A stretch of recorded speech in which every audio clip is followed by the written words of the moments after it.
for money. But a lot of people are not sure how this auction property things work. What I do know is, when it comes to auction properties, there are many things that you need to look out for. It's not just going there, bid for it, and then you got a good deal. First thing first is, why do the property go under auction? Ask yourself, why is it that the property become an auction property? Because few of the main reason is because, first thing, the owner is facing financial difficulties. Secondly is because he can't afford maybe to pay the loan, or maybe because he has some issue, family issue, because it could be due to a joining, and then the husband and wife go through a divorce, and that's how both parties couldn't be bothered to go and pay and go and take care of the properties. So these are some of the scenarios that can happen. What I do know is, most of the auction properties, when it comes up in a market as under the proclamation of sales, if you intend to buy, you intend to bid for it, most of the time, you're not able to access to the property. That is the main challenges. Now, I was very tempted to ask our brother Keong Kong, from what he had gone through a few auctions that he has, and how he managed to convince himself to bid for it. Now, like I say, why the property has gone into that auction is because the owner is either still staying there, or if not, then it could have been rented out. Now, you just imagine a scenario. The owner is staying there, he's facing a lot of financial stress because he's not able to pay the bank, and the bank is going to serve him auction the property. Do you think whoever wants to go and view the property, will it be very friendly? Will it be having an open door and say, hey, come, take a look, suit yourself? Chances is no. You might even face a lot of resistance. And thereafter, even you manage to bid and succeeded in getting the properties, that is where your challenge starts. He might not be very cooperative with you and move on. Because a lot of people have a lot of attachment to the property, right? Some of the reasons, sometimes why our folks, our parents decided that they want to keep the property for their entire life, because they have a lot of memory, a lot of attachment to it. So likewise, for this scenario, this owner might not be cooperative. So what is it? Throw me out. Use a court order. Now, if you get the property, and the lawyer here will be able to tell you, to serve a court order takes very tedious and long time. But your intention is what? Is to buy a property and hope to make some quick returns, lend it out as soon as possible. Okay? So these are the scenario about auction properties. And for this very reason, that's why myself as an agent, I never go and trade into that area. And I only do sub-sales. In my agency, we also have a project department where we do all the developers units, but I don't do that part of the business also. I only do sub-sales, meaning sub-sales is all the second-hand properties. One or two of you earlier were asking me, hey, where is your special, what do you focus on? Now for estate agent, you have to specialize. Klang Valley is a big market, and either you focus in area or you focus in types. But for me, I do it slightly different. I focus in my clients and owner. Meaning to say, instead of focus on type and area, I focus on my owner. I build a relationship over time. There will come a time where your client knows you so well, he trusted you enough for you to handle his property. Meaning to say, when you are at that level, the owner might not need many agents. You only need one or two, that's it. Or maybe just that agent itself. Why is that so? Is because I have some of my clients who are already migrated to Canada, Australia. Some are even in Singapore. And they own a number of properties. And because of the time I handle their properties, they are able to trust me that when the client move out, I'm the person who's going to do all the cleaning up, get all the contractors, the A to Z of it. They don't need to come back. And when I find a tenant, I will tell them who is this client, what are their profile. Is it okay? And there were times when my owner tells me that, look, you have been handling me for so long. If you think it's good, you just go ahead. This is something that you need to be over trust. It's just that most of us here who are in business. Sometimes for the person you meet for the first 2-3 times, you have a certain reservation, right? That's very human. So it's okay. But if you make it a point to serve the client well, and sometimes for agent also we need to do national service. It's not everything about money. I think some lawyers also will tell you the same thing also. Sometimes you do certain things with no returns one. Now what I mean by national service is you do something out of the ordinary. That's something that not your duty, not your call. Okay? When you rent out a property, there's a problem in plumbing, complaints, things like that. You go and do it. Sometimes it's a very awkward time, weekends, evening, public holidays. This is all part and parcel of it. Okay, enough of that. So, I'd like to thank Brother Harold, who has invited me to just share a little bit about this property investment. So, I'm sure some of you are also very seasoned investors who probably know in and out of it. But there's a lot of things. The market out there is always evolving, new things comes on, especially now with these multimedias, developers with a lot of nice schemes, very attractive schemes. So there's always a lot of things to share. Okay. So what I would like to share with you is the few points here is. Okay. Now, a property is a solid asset that will give you the potential to grow your wealth. Agree? Yeah. Yeah. So, for the thing to appreciate, it takes time. It really takes time. Somebody asked me the other day, says, hey, do you think it's a good time now to invest in property? My answer to them is yes, 15 years ago. Not now. But having said that, if you were to want to do any investment, there is still window opportunities, but you must go in with your eyes open. Don't jump in for the sake of jumping in, because everyone has their own criteria, has their own financial benchmark. Okay, just because your cousin goes in, you want to be part of the action, and later on you find that if things turns out otherwise, you'll be in a lot of trouble, right? When you come to do your property investment, you must choose the right property. Now, when you choose the right property, how do you determine you choose the right property? The important thing is, what is your budget strength? You buy a 200,000 properties, is also properties. $500,000 is also properties. So if you want to look for investment, you must know what type of property and where is your financial budget. Okay, that will determine the time and the location also. Because in property, the mantra is what? Property, location, location, location. But doesn't mean always location is a good thing, because sometimes good location can also be a killer. Right? Okay. Look for potential growth area. Potential growth area means LRT, near to LRT station, which now you can foresee that last 3 years, and I believe the next 3 to 5 years, there are going to be a lot of LRT stations coming up all over in Klang Valley.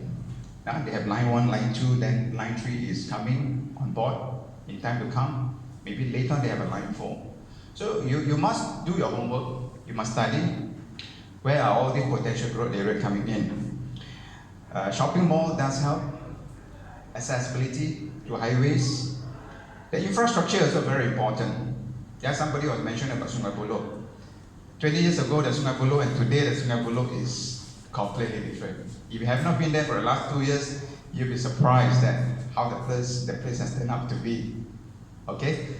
And connectivities. Now people, they want convenience. They want to stay in a place where they are easily connected. They don't want to get a freehold property or double-story link house for 500,000, but they have to go all the way to Semeni, very far away, Sungai Buloh and beyond, that kind of place. Now you have to decide, because when you want to buy a property, there's still a lot of people out there, they only want freehold properties. There's not many freehold property left. And are you prepared to sacrifice convenience, save time, in exchange for to consider leasehold properties? Some people, they are prepared to do it. But some people, because of the way they have conditioned themselves, they say, my parents said I must buy a landed property, it must be freehold. Okay, fine. But those sub-sale, especially around KL and PJ, they are no longer cheap. You tell me $500,000 today, what can you buy? If you go to a developer, then you can probably buy a one-room studio, right? Because any new launches in the market today, I can safely say the selling price per square foot is about 500 to 800 ringgit. If you buy a studio of 600 square feet, you times by, say, 700, it's already 400 or 1,000. Okay? So this is something you need to consider. Of course, having investment, you also look for capital growth. Capital growth means you buy and keep long enough for the value to appreciate. In today's market scenario, anyone who buys a property and hope for good rental income, it is almost, I would say it's almost an impossible dream. Because whatever you buy, from the mortgage you're going to pay the bank and from the rental income you're going to get, every month you probably have to take it out from your own pocket. But some people, they have the time. Some people, they're prepared because they say, if I'm going to retire in 10 years' time, if I need to buy a property and every month I still need to come up with a couple $100 to pay for my bank installment, it's fine. Because in 10 years' time when you retire, do you think the property price will still keep at that price that you are going to get today? Quite unlikely, right? In general, every 10 years there's a cycle, a property cycle. So that will tell you that what is priced today, though it can be expensive, but in 8 to 10 years' time, you will see the value appreciation. But having said that, again, what you bought 8 or 10 years ago, in some area, in some type of property, you don't see that much, not much changes of value appreciation, for obvious reason. Okay? And when you want to buy a property, be it whether it's a residential or commercial, the reputation of the developer is important. There are also developers who has undertake some project, but they are also very slack. Delay in handovers. The worst case that can happen is that the developer go into receivership. Okay? So, developers' reputation is important. And take the time to talk to the local agent, especially when you buy a sub-sale property. Talk to the area specialists. These are the people who will be able to give you the feedback. You can do your market research, you can do your running around, but there's nothing like talking to the people who really know the place in and out. But you don't have to believe in everything that what the agent tells you, because sometimes the information from the agent might not be fully reliable. Okay? You talk to the agent, you talk also to the bankers. The bankers will be able to tell you. Because the bankers also talk to a lot of owners and developers, and these people are also having some first-hand information. So that will also help you. The other area which people are also interested, because these days people are very concerned about security. And that's where the word gated and guarded community comes in. Now, gated and guarded, there's two types. In the old residential area, it is always a guarded community, meaning to say, guarded means you organize things all by yourself. You form your own committee, Of course, you have some people who couldn't be bothered. They want to enjoy the facilities, but they're not prepared to pay. And there's nothing much you can do about it. Can you? There's no law to compel them. But there's some new development which call it gated. Now they have a law that if you buy into that property, you are regulated by that law and by that act. You have to pay maintenance fees, and of course that one is a good thing, but it comes with a price that you have to pay. Okay. The other thing which also be cautious if you are buying into like apartments and condos. I'm sure you all know about A, B, and B, right? I'm sure you have heard about A, B, and B. This A, B, and B is a craze, and it has been in the market for the last 2-3 years. It was a very in thing, very hot. And there was a lot of property gurus. There's all this investor group. They will group together and get the people to join, put their resources together, and they go and talk to developers. They do bulk purchase for good maximum discount. And some developers entertain them is because, why not? If I have 600 units I'm selling, and there are one group of people who come and tell me they want to buy 30 units at one go, and they ask for a certain amount of discount, the developers probably will entertain them. Because there are so many developers out there that are also trying to sell and offload their properties. Okay. So this A, B, and B, you have to be very careful. There's a gray area that you have to watch out for. Now, why I say gray area is because at the moment, I don't think there's rules and regulation that has been gazetted. How this A, B, and B thing going to function? How is it going to be enforced? Maybe they have already this rule, but I don't think I recall reading it or knowing from anywhere. You see, this A, B, and B is a phenomenon that really catch up very, very fast worldwide. And so much so that a lot of people are prepared to go A, B, and B instead of checking into hotels. You see, when you set up an A, B, and B in a condominiums, there are certain restrictions. You just imagine you are the owner in that condominiums, and it's very well located near the LRT station shopping mall. And then suddenly you find that somebody went up there and set up an Airbnb. And you were enjoying your staying there. Suddenly you find that you have a lot of strangers that move in and out of your condo every week. And these people, they are from all over the places, not local people. They can be from Singapore, China, Europe, Middle East.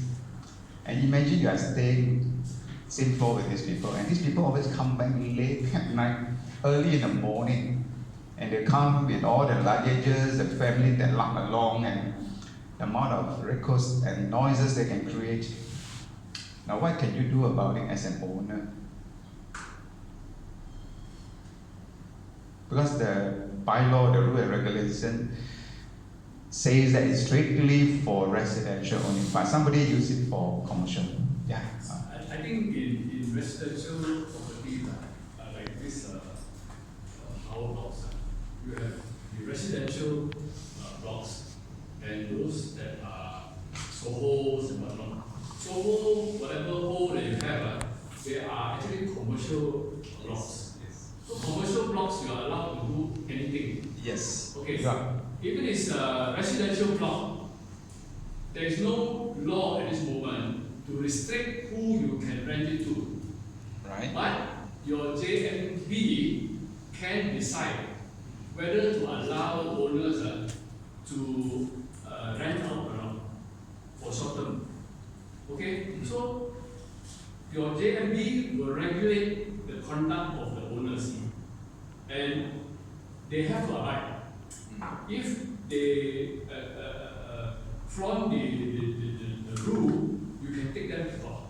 That's what I'm a JMC member in one of the it's a big development. Yeah. So you have two types of properties. Whereas for those Soho and commercial, because you are paying different rates, you know, your electricity, water, your cukai pintu is all commercial. So you can do office, you can do rental, anything. Okay, so this is the thing. Yes. Very distinct. Yes, you're right. You see, this Soho thing, Soho, whatever it is, this is also something very new. Probably you already heard it for the last 5, 6, 7 years ago. Long time ago, you never have it. It's either an apartment or a condominiums. Okay? So this Soho thing, yes, you are allowed. Can I just add? Yes, yes. Because even if it is a Soho commercial block, right? Now, they also have their own so-called JMB. My friend owns a property KLCC area. Yeah? It is so-called commercial block. But the JMB decided that they don't allow Airbnb. Okay? So they have been taken to court. Alright? A big chunk, about 30 fellas are in trouble, you know. Of course, they will lose income because they will stay there. So even though it's a commercial block, you still have this issue. Then it goes back to your S&P. Which one is the superior, whether the JMB ruling overrides the S&P, I think is subject to legal suit now. It's going to the High Court. So until the High Court and maybe Federal Court rule on it, you still have a grey area there. Yes, you have. So there is a lot of issues. Yes. Okay. You have the point that you have the point that the thing is when anyone who buy a condominiums, beside the S&P that you sign, there's also a deed of mutual covenants. What you can do, what you can't do, right? It's very clearly spelled out in the deed of mutual covenants and the bylaw. So this Airbnb thing came later. Now, also the JMB also came in later. Now you're talking about which apply first. Very subjective, right? So that's why sometimes to decide you need to go to court to determine. But what I'm saying is, if you want to buy properties for investment purpose, you just have to watch out because until today the Airbnb is still a grey area. If I may say so. Grey area is because I recently had one owner who, like our brother Wong says, he has a unit in KLCC area. He was happily renting to this guy who runs a number of units of Airbnb in the same condominiums. And then the JMB came down and said, from this day onwards, no more Airbnb. And then, what is the tenant going to do about it, about your unit? Obviously, he can't do business. He moved out. He gave up. And my owner wanted to take legal action against him for breaching the tenancy agreement. Okay? So these are all the potential things that can happen. So when you look for investment, this is area you need to consider also. Alright? Today's market, with this virus thing going on, I don't know whether it's a good thing or bad thing. Just last 2 weeks alone, I got 3 of my owner who runs a cafe as a tenant. They call me up and say they're going to close down and move on. So it doesn't look promising, right? On the Soho thing, I would like to share with you one point is Scott Garden. Scott Garden is at Jalan Klang Lama. You can use that one as a residential, you can use it as office as well, or 2 in 1. Okay? Now, my experience is I got this owner who came and see me, he wants to rent an office. So I showed him a couple of units, those above the shop lot. First floor, second floor, as an office. And after that, he came back and told me that I already found a place. It's in Scott Garden, Soho unit. I said, okay, good, fine. Less than 6 months later, he called me again. I'm looking for something in a shop lot. I said, I thought you told me that you already found a place. He said, yes, I have. And now I wanted to move out. And he told me the story is, he used it as an office. So he moved his office there. And every time, when the client wants to visit his office, he has to get down from his unit, go to the ground floor, the guard there, and bring his business to the unit. Every time. So much so until he's so fed up, he said, instead of you coming to my office, can you meet me downstairs in one of the cafe? Too much of a hassle, isn't it? Okay, that's number one. Number two is when he has his principal that visited him from overseas, while talking with him in the office over business, he found that along his office, outside his office, the corridor, there are children who run around, cycling, kicking footballs, screaming, running around the corridors. Now you think about it. Soho, can you stop people from staying there? Can you stop family for having children who live there? You can't. Because it's a Soho, 2 in 1. And that's the very reason why this client decided after 6 months that he wants to be out of the place, because he finds it is not conducive. Now, what is Soho good for? Soho is good for those 1 or 2 man show business. You don't need a big office. You can have the office on the ground, then you can have your room on top, the duplex. Soho is good for this type of people, this kind of business. Not for those people who have a lot of customer that comes. Even sometimes your courier service, you can't even come out. You have to leave the document in the guardhouse. And sometimes these documents, if it's important, what happens if you go missing? Or sometimes when the guard, you hand to this guard, he change it, he might put it somewhere, he might not know who to give to. So these are the things, these are the potential things that could happen. So you have to be mindful of this. Okay? I think that's all I'm going to share with you. Thank you very much. I have one question. Yes. Backtrack a bit. You mentioned about property runs in approximately 10-year cycle for the acquisition. That is the trend. Yeah, that's the trend, that's the normal trend. But you also mentioned that there are certain places just don't see that kind of trend. So what are those factors and those areas that that make those properties don't appreciate at all or as much as the general property? Okay. You see, in any property development, the developer will normally, when they do the marketing, they give you a good feel to entice you to buy the properties.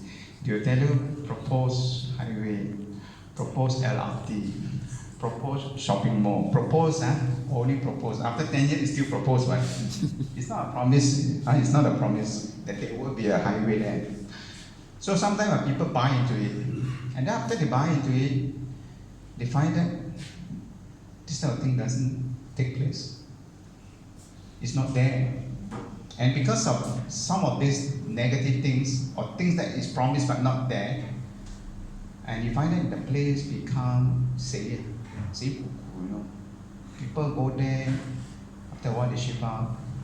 And that's why after 10 years, the place is still, you don't see much of a value appreciation. What is your take of mature area? Mature neighborhood like this around? Would it be, is there such thing as there's a ceiling limit for stuff? Yes. In any given time, there's always a ceiling. The downtime and the good time. From my observation, for the past 2 to 3 years, the market, sub-sale market prices has reached a plateau. No matter how you push it, it will reach a plateau. You can say, I want to sell my property for 900,000. But if the bank were to value it at 750 to 800,000, There's nothing to stop you from selling at 900,000. But the question is, do you have a buyer? You have, good. But can your buyer get a loan out of 900,000? That's a big question mark. Because the bank, they don't care. You can buy it for that matter and pay 1 million for that properties. But when you submit the thing to the bank will look at the property and say, based on our valuation, not the price you buy, based on our valuation, this property is worth 800,000. And we are going to give you a loan of 80% based on 800,000 and not 1 million. So you must be very clear on that. You see, one thing about I always found out is sometimes when I meet some owners, they will sit down and run me through with what they want to do, with what they want to sell their property about. They'll tell me, hey, I want to sell my property for 1.2 million. But of course, before I go and meet this client, I try to get all the information ready before I go and meet up with the client. And I will check and see what's the market value. And let's say if I found out that this market value is about 900,000, but he told me he wants 1.2. With due respect to the owner, I wouldn't argue with him. The property is yours. You can choose the benchmark price you want to sell. But at the end of the day, whether it's your 1.2 that you wanted is sustainable, then I will try to reason out with my owner. How I do it is I will do a prenup of the past transaction for the last probably 12 months in that vicinity. And those data are from the land office, actual transacted. So from there you'll be able to see that the property are transacted at 900,000, maybe up to 1 million. But nothing like 1.2 million. Then the owner say, hey, the other day I saw one advertisement asking for 1.2 million in the same area that I'm living or the property I want to sell. And now there's something very not right about it. What you see is not what you're going to get. Jokingly, I'll tell the owner, if you want, I can also advertise and put 1.4 for you. But at the end of the day, is this going to be workable? I mean, we have to come to some common sense. But Andrew, if they are able to justify that they have done renovation, expanded land value, extra 1,000 square feet, justifiable. Yes, there's some exception. You can do a lot of renovation on the properties, but again, I still come back to where the banker,